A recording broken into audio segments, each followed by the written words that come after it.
Hello guys, तो आज हम करने वाले हैं कुछ MCQ questions of chapter Surdas के पद। तो ज़्यादा देर ना करते हुए हम अपने वीडियो को स्टार्ट करते हैं। सो गाइस, हमारा फर्स्ट क्वेश्चन है, गोपियाँ किसे भाग्यवान कह रही हैं। फर्स्ट ऑप्शन है श्री कृष्ण को, सेकेंड उद्धव को, थर्ड स्वयं को या ब्रजवासियों को। तो गोपियाँ उद्धव को भाग्यवान कह रही थी। सेकेंड क्वेश्चन है, गोपियों ने उद्धव के व्यवहार की तुलना की है। फर्स्ट है कड़वी ककड़ी से, कमल के फूल से, कमल के पत्ते और तेल की गागर से, या तालाब में रहने वाले मगरमच्छ से। तो उन्होंने कमल के पत्ते और तेल की गागर से उद्धव के व्यवहार की तुलना की थी। इसका मतलब थर्ड ऑप्शन सही है। फिर थर्ड क्वेश्चन है हमारा, गोपियों की दशा किसकी भांति हो गई है। तो गोपियों की यहाँ पे ऑप्शन दिए हुए हैं, जाल में फंसे पक्षी जैसी, नदी में डूबती नाव जैसी, गुड़ में चिपकी चींटी जैसी, या प्यासे हिरन जैसी। तो ऑप्शन सी करेक्ट है, गुड़ में चिपकी चींटी जैसी। फोर्थ क्वेश्चन है, तेल की गागर की क्या विशेषता होती है। वह तेल से भरी होती है, उस पर जल की एक बूंद भी नहीं टिकती, या वह बहुत भारी हो जाती है, वह हाथ से फिसल जाती है। तो ये इसमें खा वाला करेक्ट है, उस पर जल की एक भी बूंद नहीं टिकती। फिफ्थ क्वेश्चन है, काव्यांश की भाषा क्या है, मतलब जो सूरदास ने ये लिखी है उसकी भाषा क्या है। तो वो थी हमारी ब्रज भाषा। तो हमारा सिक्स्थ क्वेश्चन है, प्रीति नदी में अलंकार है। अब प्रीति नदी में अलंकार है रूपक अलंकार। रूपक अलंकार की एक ट्रिक होती है कि अगर यहाँ पे दो शब्द लिखे हुए इनके बीच में डैश है ये यहाँ पर, तो यहाँ पे रूपक अलंकार होगा। ठीक है, तो यहाँ पे घा वाला करेक्ट है। सेवेंथ क्वेश्चन है, गोपियों की व्यवस्था क्या है। वे मथुरा नहीं जा सकती, उन्हें पढ़ना लिखना नहीं आता, वे अपने मन की बात कृष्ण के अलावा किसी और को नहीं बता सकती, या उन्हें योग का संदेश स्वीकार करना पड़ रहा है। तो इसमें ग वाला करेक्ट है, वे अपने मन की बात कृष्ण के अलावा और किसी को नहीं बता सकती।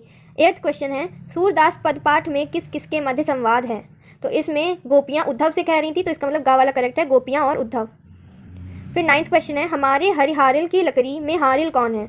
तो इसमें हारिल है, हारिल जो है वो गोपियाँ हैं, हारिल पक्षी होता है, तो उन्होंने अपने आप को पक्षी बताया। लकड़ी जो है मतलब लकड़ी वो श्री कृष्ण को बताया जा रहा है यहाँ पर। फिर 10th क्वेश्चन है, गोपियों को योग संदेश कैसा लगा। सुखदायक, कड़वी ककड़ी जैसा, बहुत मीठा, या बहुत ज्ञानपत्र। तो उन्हें कड़वी ककड़ी के समान लगा था योग संदेश। 11th क्वेश्चन है, पाठ्य पुस्तक में दिए गए सूरदास के पदों में कौन सा रस है। तो वो है वहाँ पे वियोग श्रृंगार रस। 12th क्वेश्चन है, गोपियों ने श्री कृष्ण की बढ़ी हुई बुद्धि का अनुमान किससे लगाया। उनके राजनीतिक ज्ञान से, उनके द्वारा भेजे गए योग संदेश से, उनके द्वारा लिखे गए ग्रंथ से, उनके द्वारा दिए गए उपदेश से। तो उन्होंने उनके द्वारा भेजे गए योग संदेश से उनकी बढ़ी हुई बुद्धि का अनुमान लगाया था। हमारा थर्ड क्वेश्चन है, गोपियों ने उद्धव को योग की शिक्षा कैसे लोगों को देने के लिए कहा। साधु संतों को, जिनके मन कठोर हैं, जिनके मन स्थिर हैं, या जिनके मन स्थिर नहीं हैं। तो इन्होंने योग संदेश उनको जिनके मन स्थिर नहीं है उनको देने के लिए कहा था।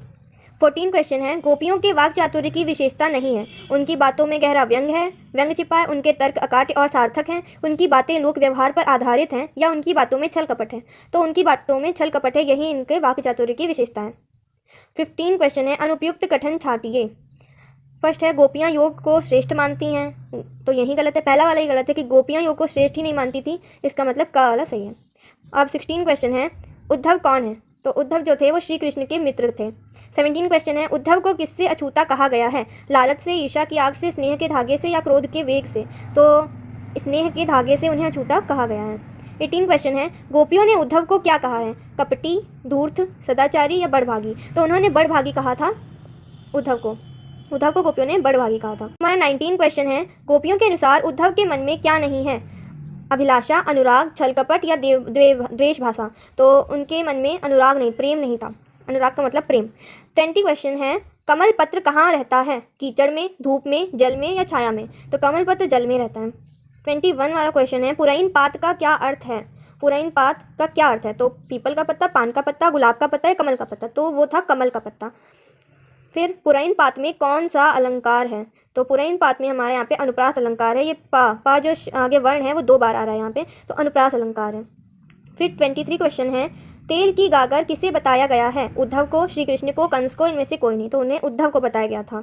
24 क्वेश्चन है, पुरैन पात की क्या विशेषता है। वह सदा गीला रहता है, वह जल में डूबा रहता है, वह जल में रहकर भी जल का स्पर्श नहीं करता, या वह जल में रहकर भी सूख जाता है। तो गा वाला सही है, वह जल में रहकर भी जल का स्पर्श नहीं करता। 25 क्वेश्चन है, तेल की गागर की जल में क्या स्थिति होती है। वह जल से गीली हो जाती है, उस पर जल की एक भी बूंद नहीं ठहरती, उस पर जल की बूंदें चिपक जाती हैं, या वह और अधिक चिकनी हो जाती है। तो इसमें खा वाला सही है कि उस पर जल की एक भी बूंद नहीं ठहरती। तो ये थे हमारे कुछ MCQ ऑफ चैप्टर सूरदास के पद। एंड आई होप कि आप लोगों के MCQ अच्छे से आते थे। एंड सो मिलते हैं आपसे अगले वीडियो में। एंड तब तक के लिए बाय बाय, और लाइक एंड सब्सक्राइब करना मत भूलिएगा।